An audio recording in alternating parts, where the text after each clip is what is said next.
All right. So I meet a lot of people.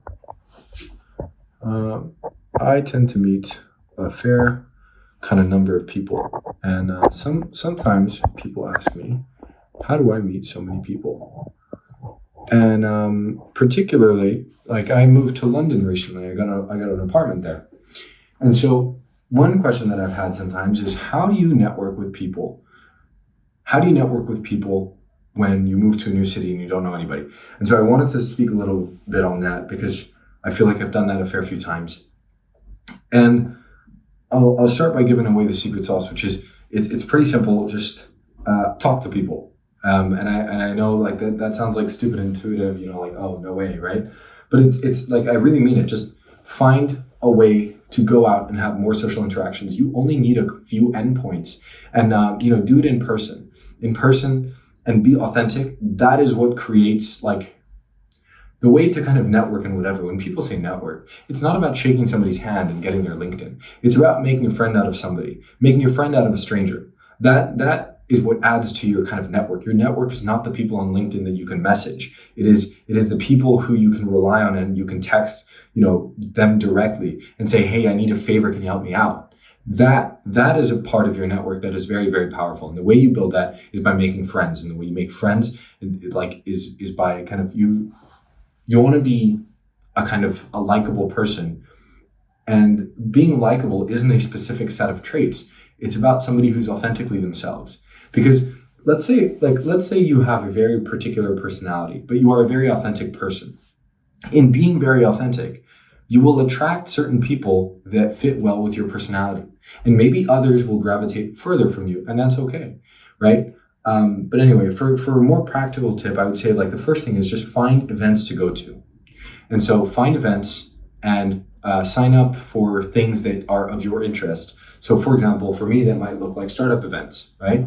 I build a company. I'm a founder myself. I like other founders. So I'm going to go to startup events where I might find other founders like myself. If I want to, for example, like one of the things which so I'm currently in Lisbon.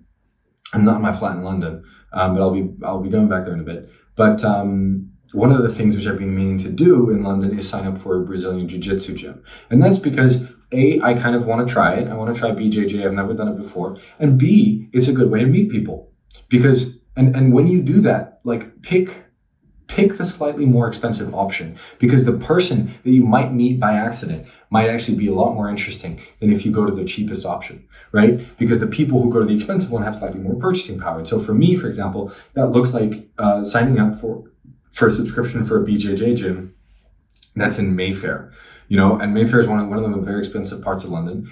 And like, I want to go and sign up and because I want to be in a central location where I'm going to get other people who also do cool things for a living and who probably have some cool stories. Maybe it's a hit or miss. But a caveat that I would add here, I love going to the gym, and I think a lot of people do. And so I think I would still encourage spending a little bit more to go to a slightly nicer gym, and whatever. And you might get that expensive gym, and you might meet somebody interesting. But if you can optimize for team sports, be like in terms of sports, if you're going to do exercise and things like that, if you do a team sport, you're a lot more likely to actually make friends, right? Whereas if you are, just lifting or doing something completely by yourself, it's less of a social activity. You're less likely to kind of be forced into natural conversation with somebody, right? If you play a game of football with a bunch of strangers, you're going to make some friends out of those people. That is a really, really cool way to meet people and to kind of network and grow a little bit of a presence in a city. And so that is where you start. And then from there, you just want to make friends with people enough that they are like, "Oh, listen, I'm actually going to go out to this place. Do you want to come? Or do you want to grab coffee on, later this week, whatever." Just, you want to create friendships. That is what you want to create. And how to start from scratch is just about finding a couple communities to get started. Communities are very low stake places to engage and kind of like form new friendships. Go do things that are of your interest, right? Go do things where you'll meet more like-minded people, and I would say this is also very valuable, go do things that you wouldn't usually do. Go do random activities where you'll meet a totally different type of person. And I think that different type of person is incredibly valuable to kind of like just broaden the way that you think about things, because they may be from a totally different walk of life. And there was a time where when I left high school, I kind of started to realize, okay, I'm building a company by myself. At the time I had like a couple contractors, but they're all remote. So they're not really like close personal friends, whatever. And I basically realized like there's no friends by default. When you go out and you build something by yourself, and I made actually this video about like, do you want to do university or not? A big part of not doing university is your friend circle, your default friend circle is like virtually zero. And and I was traveling a lot, and so I didn't have access to my high school friends or anything. And so it was either you make friends or you're going to be lonely. And I'm not a person whose social skills were always the most natural. I learned things over time. I was a very awkward kid for a very long time, but over time I accumulated these skills. And then when I left high school, I was kind of forced into this because I was like, okay, well, either you're going to go out and make friends with people, or you're really not going to have anybody to talk to, anything to do with other people. You're just going to be at home all day, because there's no default set of friends, right? And so I was going to conferences. I was traveling a lot for conferences at the time to try and get leads and get my agency off the ground. And I made friends with as many people as I could. And that is a big part of where my network comes from. And I would encourage you to do the same. Continue to do the same and go sign up. Like, go be where where are the people that you want to meet?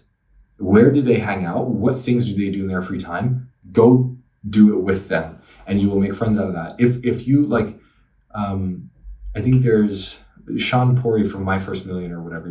He organized like a basketball game for founders. That's a really good, I know what he's doing. He's obviously creating a platform to create network and in-person relationships. And he's doing that in San Francisco. And so if there's some kind of equivalent or similar thing in your city, then start there, right?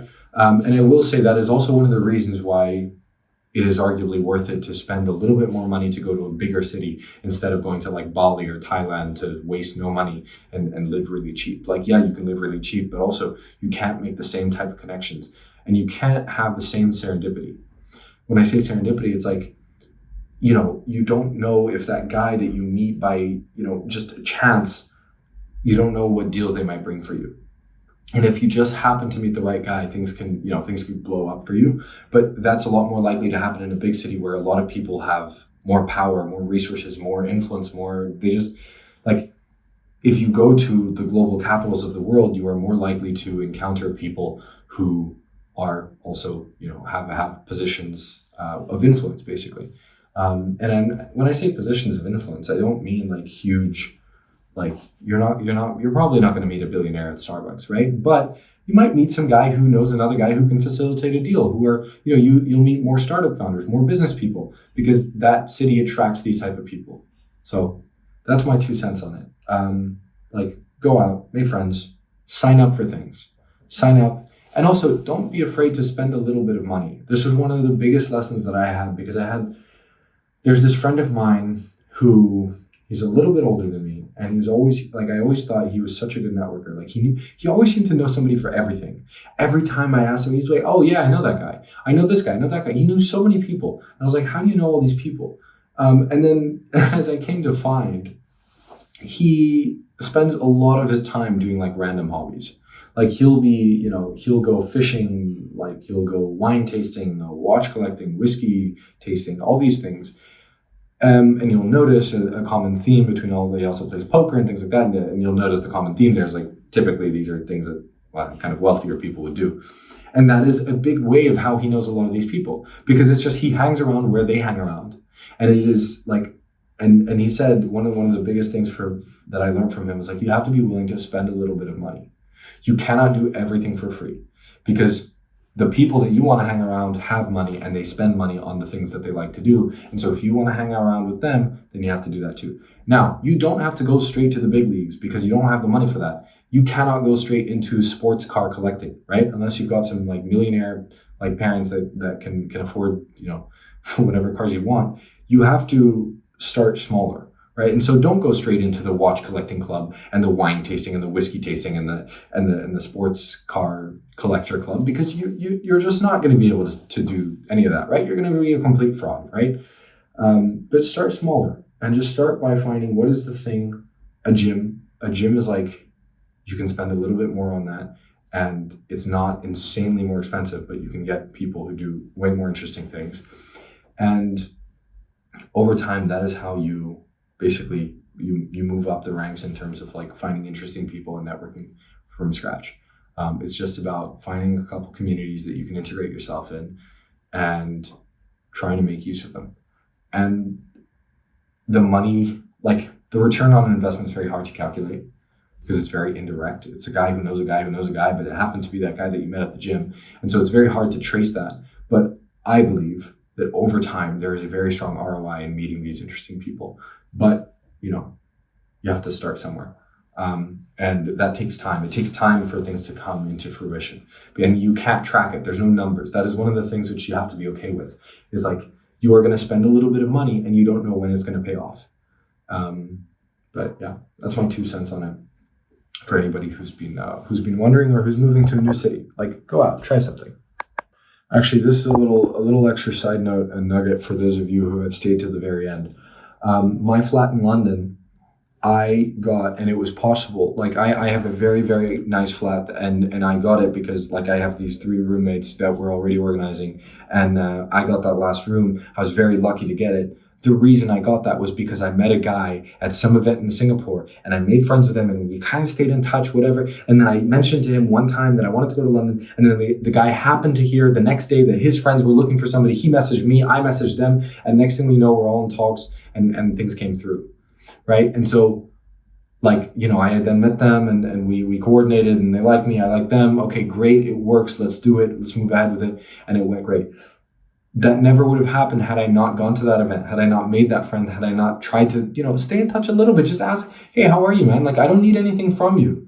Like, don't ask people for things. But the day that you need it, like this entire, I wouldn't have that place that I do now, which is really, really nice, and I'm super happy with it. And I wouldn't have that had it not been for that single event. And I never could have told you that meeting that guy would get me a place in London. The guy's from the US. He doesn't live in London. He never has. Right. So it was completely by chance. In fact, the guy's from I think he's from the West Coast. And so he's super far from London geographically. And then he was studying a little bit in the UK. He was actually he wasn't in London. He was somewhere else. But you never know how that chain of events works. And you can never connect the dots before you see all of the dots, right? And so that is the value of kind of going and trying to meet these people. But anyway, hopefully that's helpful for those of you who want to try to meet more interesting people.